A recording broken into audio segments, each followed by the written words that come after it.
Digital Media presents Tales of the Sanctum, The Era of the Spellbound by Brian Joseph Johns. Episode 2, Friend and Foe Alike. May 19, Year 13, Halliford School, Shepperton, London, England. A play on words. Neville and Wes sat sixth from the front, to the far left of the assembly hall benches. Students of all shapes and sizes surrounded them in front, back, and right, each similarly engaged, though not all were doing the same. Some were listening to music, while others were socializing before the arrival of the summer break. Some were simply reading, while others were quickly writing, perhaps their notes for the remainder of the exams, for this was the end of Year 13 for all in the hall. "There's one on right. Quick, get him, mate," Neville urged Wes, using the joypad in attempt to back away from the advancing boss. "I'll hold him off while you heal. Hurry," Wes responded, clicking the joypad frantically with his fingers. "What on earth are you doing?" asked Nelanie, who had appeared beside them, leaning against the back of the bench after the long hike from her locker on the other side of the school.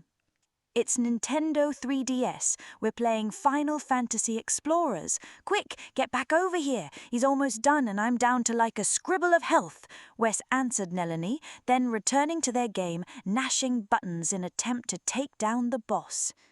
"Are you guys playing together?" she asked them, somewhat perplexed by the devices. "We are playing together because there are no I's in us, or we," Wes responded, thinking he was clever.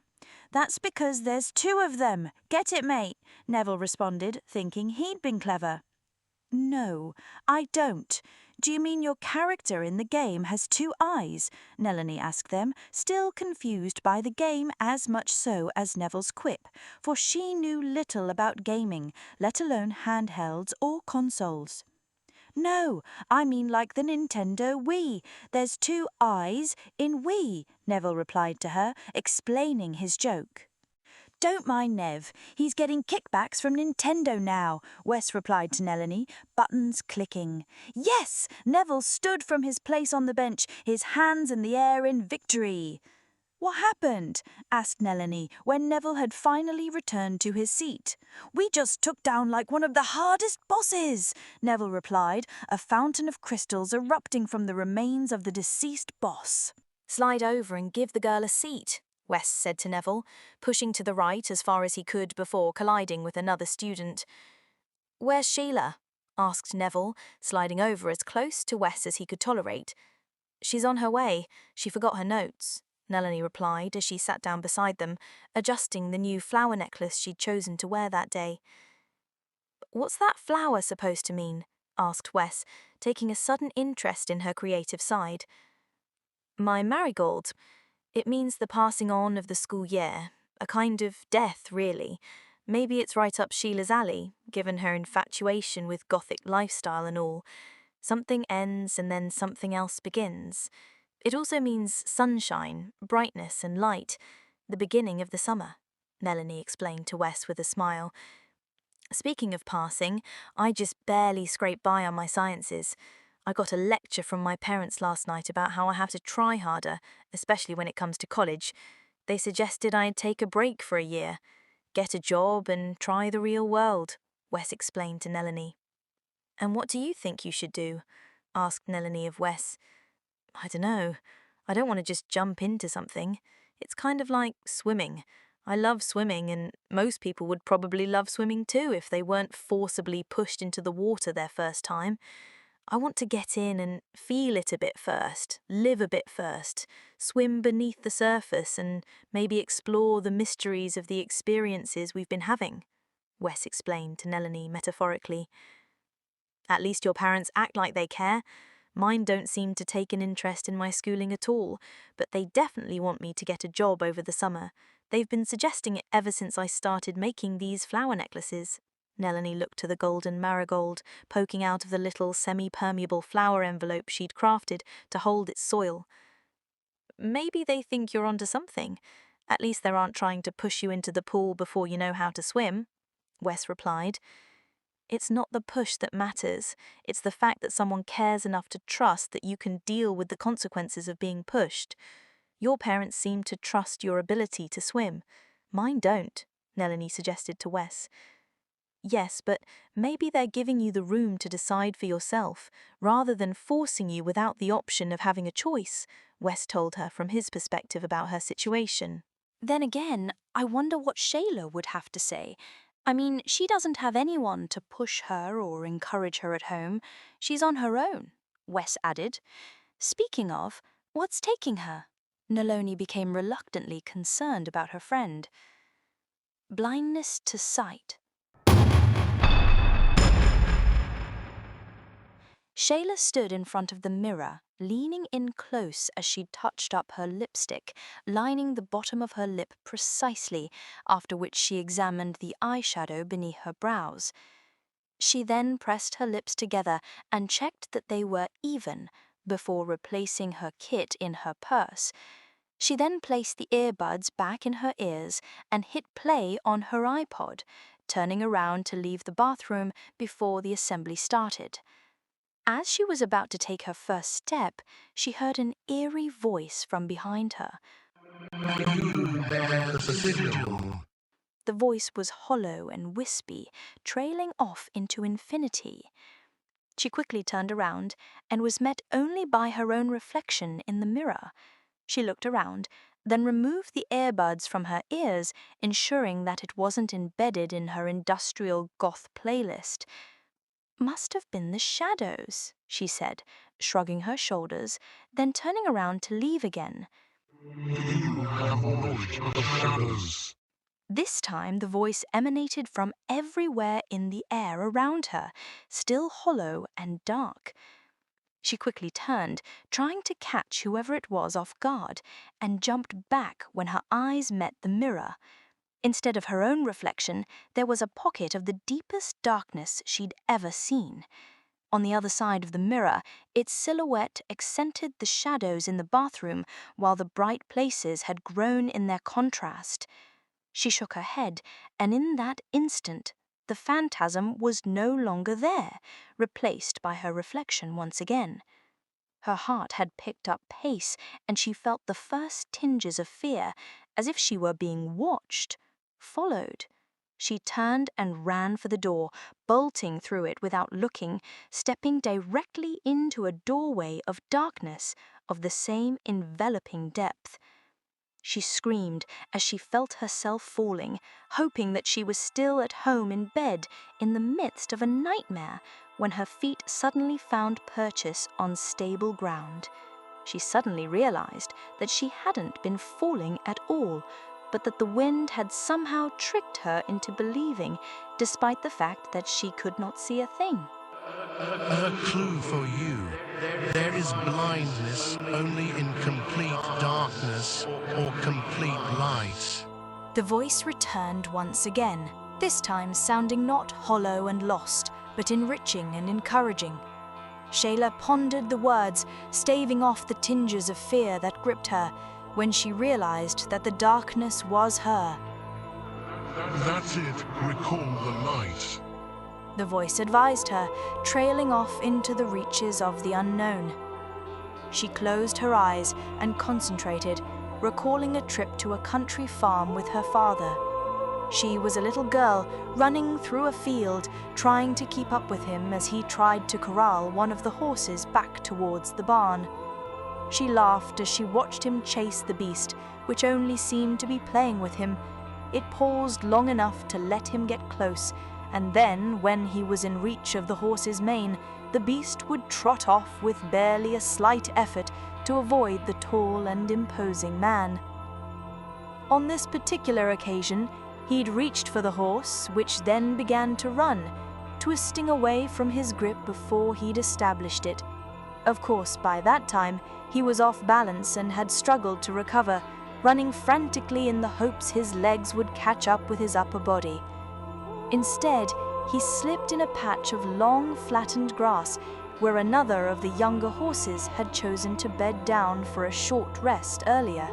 and fell flat on his bottom, much to Shayla's amusement and delight. She laughed at him as he sat there on his patoot, he too snickering at the outcome. "Dad?" Shayla reached out to her father, only to find herself once again in the darkness. This time, however, something had changed. Her eyes slowly adjusted as the contrast of the darkness within and the light of her memory filled her vision, and though the darkness still remained, she could see within perfectly, as if it were day. She was in another place not familiar to her. It looked neither like the earth, nor the lands of any novel or movie she'd imagined or seen. She saw the world around her as varying shades of darkness and light, and off into the distance where mountains lined the horizon, spiky and jagged. A dark foliage and bedding lined the surface upon which she walked, though it did not grow from the ground, but rather from a fluffy bowl the size of an apple, a half-foot above it, reaching downward into it from the air. As she stepped forward, it spread to avoid her step, leaving her a path into the unknown. She then heard something growling, her fear instinctually peaking at that moment, for she knew that she was no longer alone and that she'd become prey. A thing out of the darkest horrors, bigger than a horse, arose from the dark turf, a horrid beast, the kind of which would have sent Lovecraft himself screaming as he ran, perhaps stopping just long enough to admire it before fleeing again. Its head was like that of a large snake, wide and flat, but as it elevated itself from the turf, its head split in two, moving about along a pair of long necks, and Shayla realized that this beast was not one, but two, intertwined. Like some kind of codependent life form, it was clearly curious and mostly likely hungry to try her flesh. It began slowly at first in her direction, picking up pace as it moved along 6 serpentine legs, each with a long, sharp spike at its end.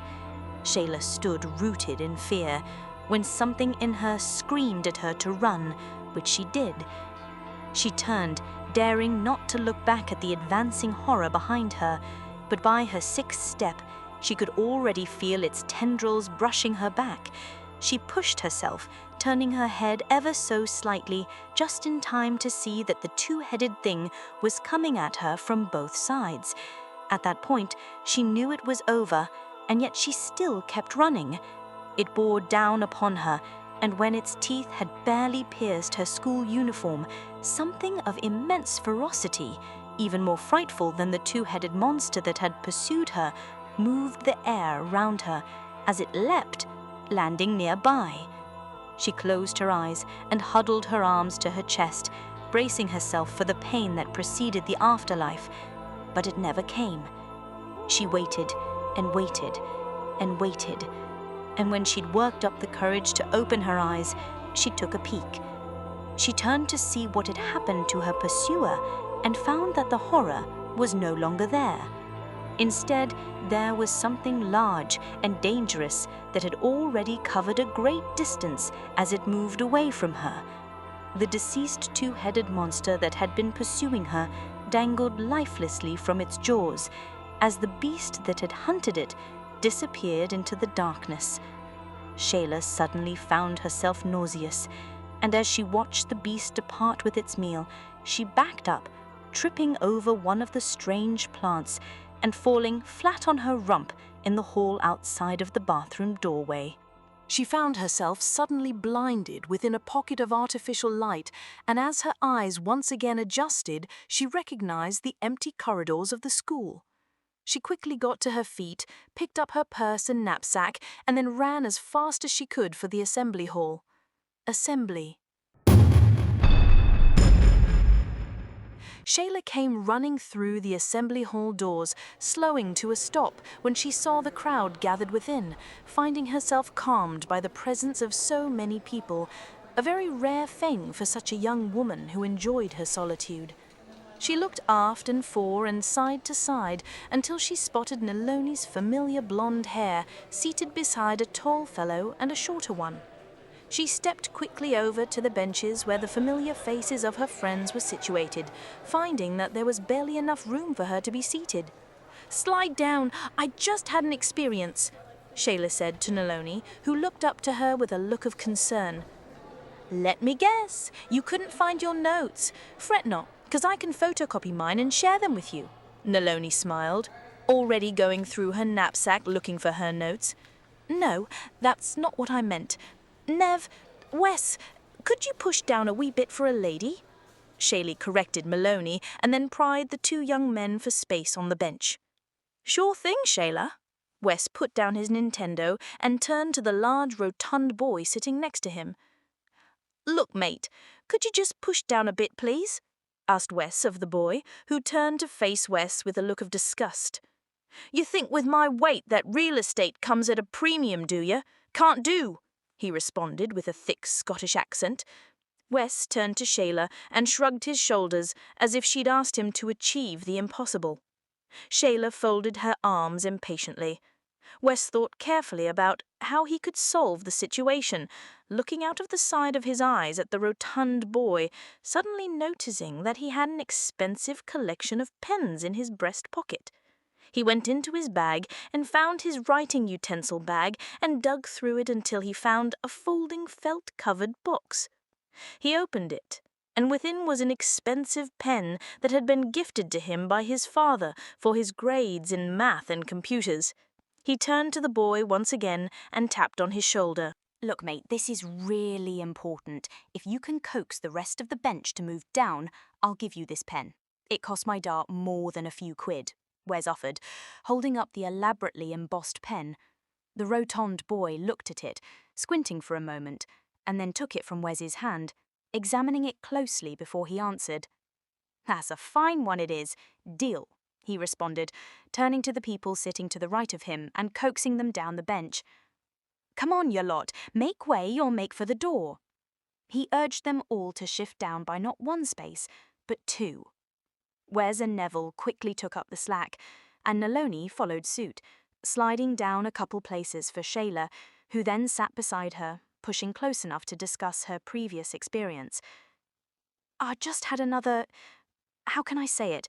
It was like that time with the supply teacher, when he tried to take Wes, but horrific.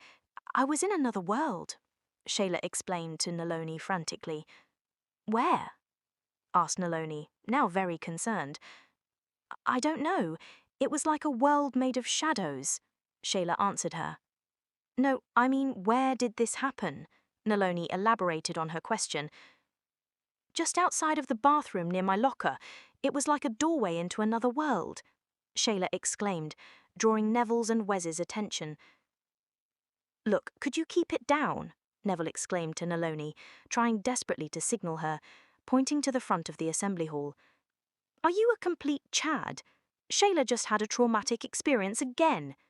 Naloni stopped for effect, suddenly realizing that the occupants of the entire assembly hall were staring at her.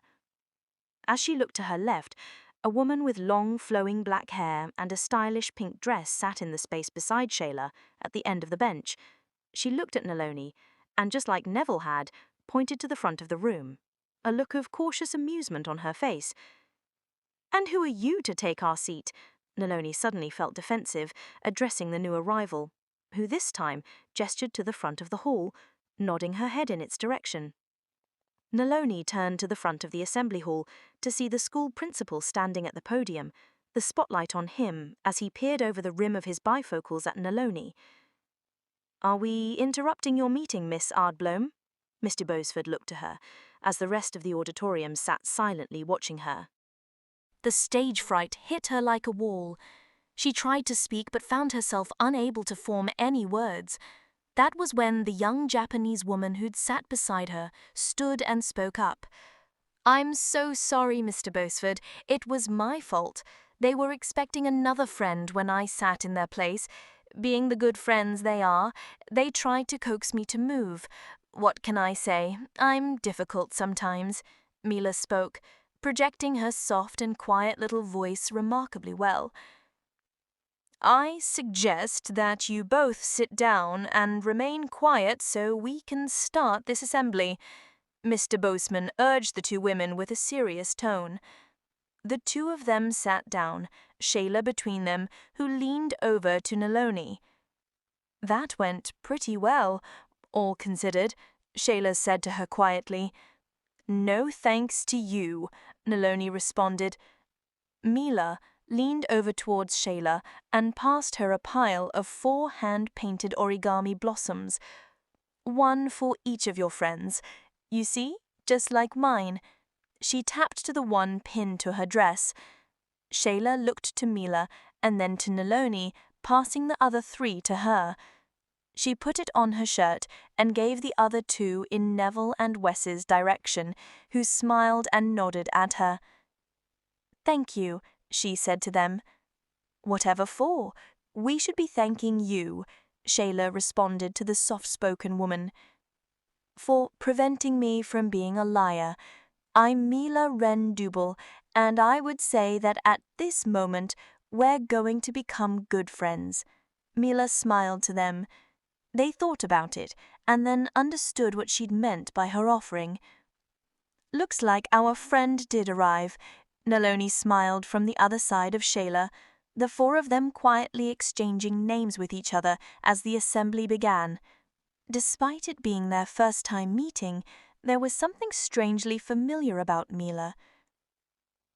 First of all, I'd like to congratulate you for all of your dedication and studious effort, for it is my hope that you will be proceeding to the next phase of your education.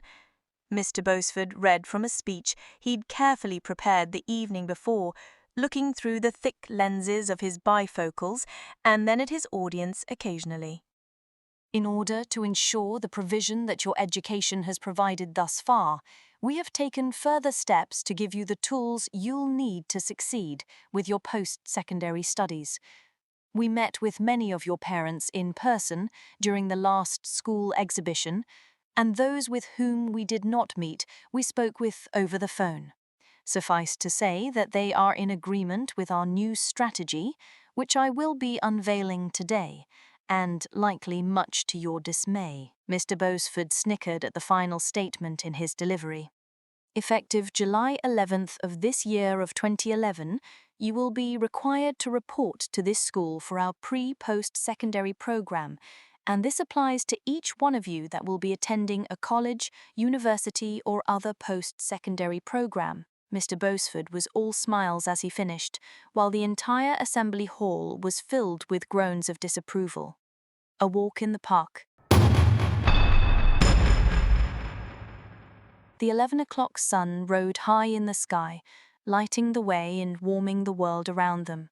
There were trees lining the park and an immense field on either side of the path where children were playing, and a multitude of dog owners were there with their pups, despite the fact that they'd just received the worst news that one could before the arrival of the summer holidays.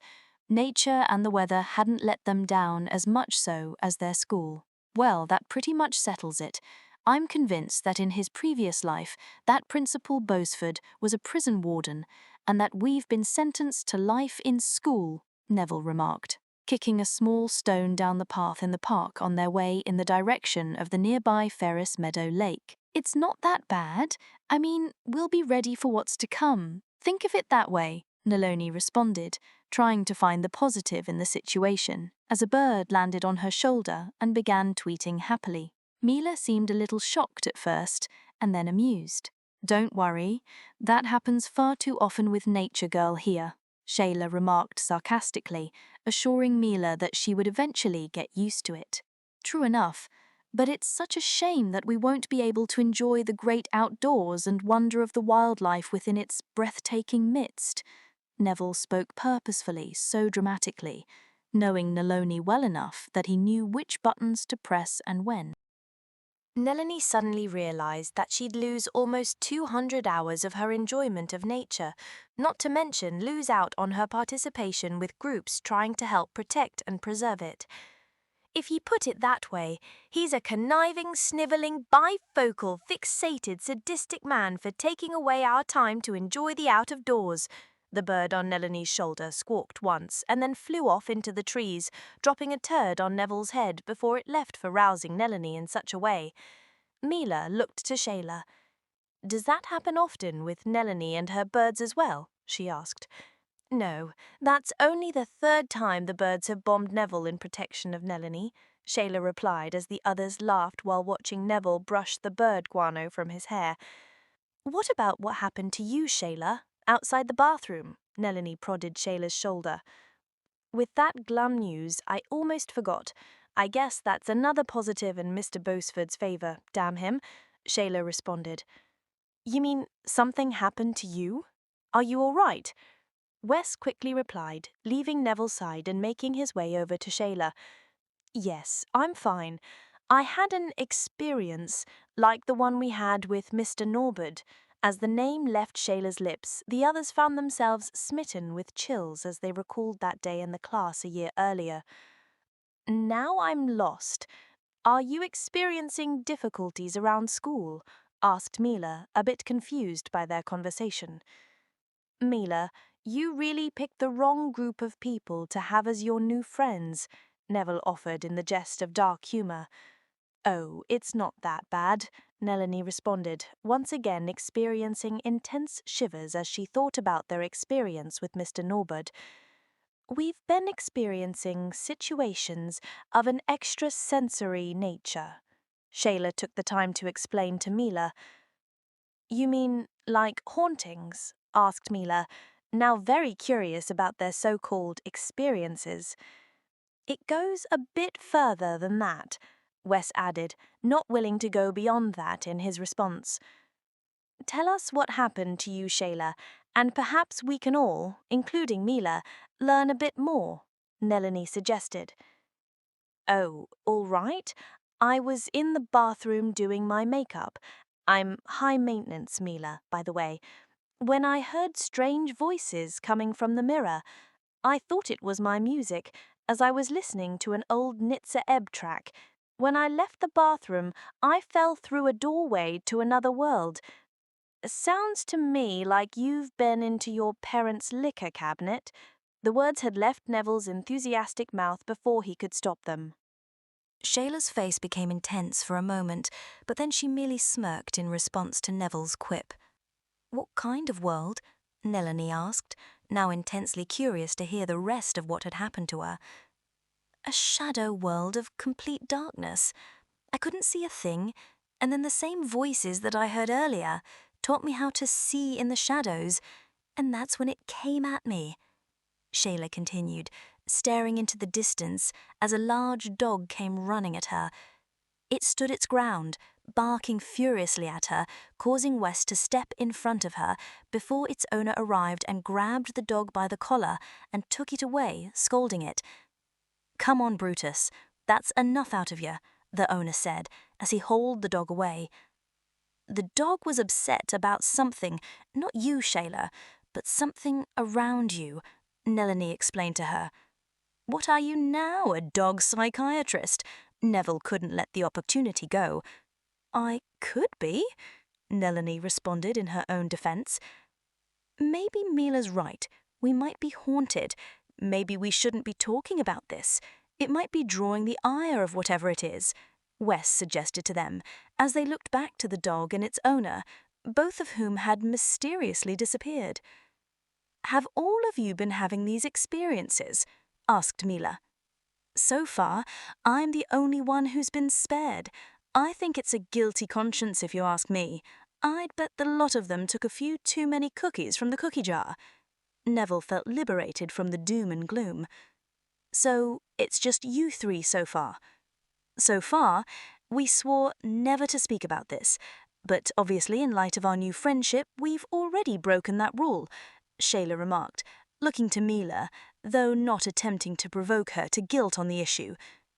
"That's very odd, because when I touched down here in Shepperton at Heathrow, I had some of the most profoundly horrific nightmares I've ever had since losing my family.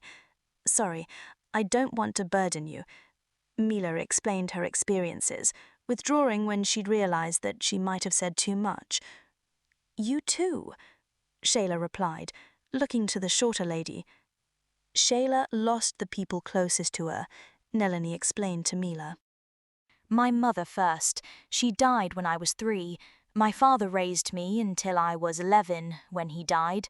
I was in the care of my aunt up until I was 16, when I was given access to the inheritance. I repurchased the very same small home where my mother, father, and I used to live, and continued on from there by myself. Shayla explained her losses to Mila, perhaps another kindred lady. I'm so sorry for your loss. I know what it's like to lose the people closest to you. I lost mine in an airliner crash, both of them, a year ago. Mila offered a bit of herself and her life to them. I'm sorry, Mila. Looks like we both really had a difficult time out of the starting gate, doesn't it? Shayla replied, having found someone who might understand her better than anyone.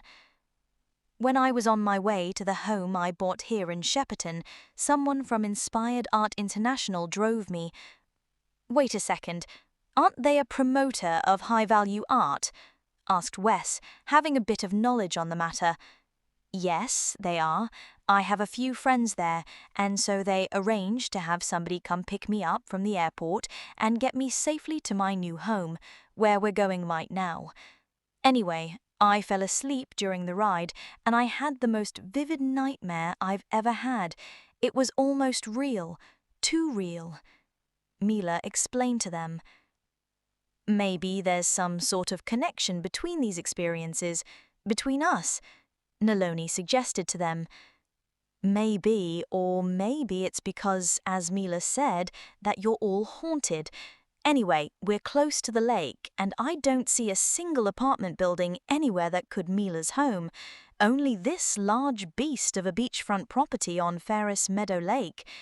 Neville pointed to a large home on the lakefront, bracketed by trees on either side. That's my home, Mila replied with grace and modesty. That's where you live? Wes shook his head in disbelief. It's quaint, isn't it? Mila smiled, admiring her home as they approached the front lawn. That's the understatement of the year. You could fit 10 of my parents' apartment in there. You're wealthy, I take it. Inheritance, insurance settlement, Shayla asked, knowing that aspect of what she'd experienced all too well. No, my parents made a reasonable income, but they were never wealthy. I earned my fortune shortly before their death, Mila explained as they walked up the front steps to the double doors outside of her home. How? Asked Wes. Mila unlocked the front door and invited her new friends into her home and closed the door behind them, grabbing a set of slippers from the closet for each of them to wear. Are you from Japan? Asked Wes again, immediately recognizing the custom. No, I'm from Canada. My mother was Japanese. My father was Austrian, possibly with a bit of Belgian too. My mother made us wear slippers, as was the custom where she was from, and she kept the household that way and followed many other Japanese customs as well. I'm carrying on the family tradition, you could say. Mila had already removed her shoes and stepped into her slippers, after which she waited for them. She took them on a tour of her home, most of the walls within containing one lonely painting, often tacked away from the center, as if some form of asymmetrical abstraction. Some of the paintings were profoundly surreal, vibrant with color, and screaming existentially, while others, specifically her watercolors and sumi-e brush, were sparse, faded and withdrawn, perhaps as lonely as the walls upon which she'd placed them. When she'd finished the tour, they grabbed their shoes again and went out the back to the deck, whose stairs descended down to the lake and connected to a dock where one could swim or just sit and enjoy the surrounding scenery. She stepped back indoors and returned with a platter of food for them and a few cold drinks for them to enjoy under the summer sun. So, how did you make your fortune? Asked Wes of Mila. One of my paintings back in Canada caught the attention of a talent scout from Inspired Art International. They offered to pay me an exorbitant sum of money for it, in fact, so much that it essentially made us very wealthy. They then offered to show my paintings in one of their tours and sold many more for similar sums, and that's pretty much how I accrued my wealth after they took their fees. Mila explained to them, using her chopsticks to secure her next sushi roll, which she then gently placed in her mouth. It's a horrible feeling, knowing that it all comes down to there being a price tag on everything, even the lives of those you love the most. I received an insurance settlement, and then when I was of age, an inheritance. But I'd give it all to have my parents back, Shayla said to them in a somber moment of reflection. So would I, but I'm here right now with my new friends, and so I'd better make the most of it. You're welcome to come here any time, and if you need a place to stay for a night, I've lots of space, Mila offered them. It's not haunted, is it? Neville put on a purposely scary face for them, which caused them to laugh, lightening the mood a bit. No, but maybe we can try to figure out what it is around here that seems to be making itself known to us, Mila suggested. Maybe it's over with. Maybe if we just ignore it. That might be the solution, Naloni suggested. I don't know about you, but I don't think it will be long before it makes itself known to us again, Shayla added her own perspective as they looked out across the waters of Ferris Meadow Lake. Inside of Mila's home, and from within the worlds depicted in a number of her paintings, motion stirred, and things that were never alive became animated, peering out from behind the glass secured behind each frame. One such painting being that of her parents standing side by side as they reached in the direction of the viewer, not quite able to gain a grip to free themselves from their fate. To be continued in Tales of the Sanctum, Era of the Spellbound, Episode 3, Ghosts of a Distant Future.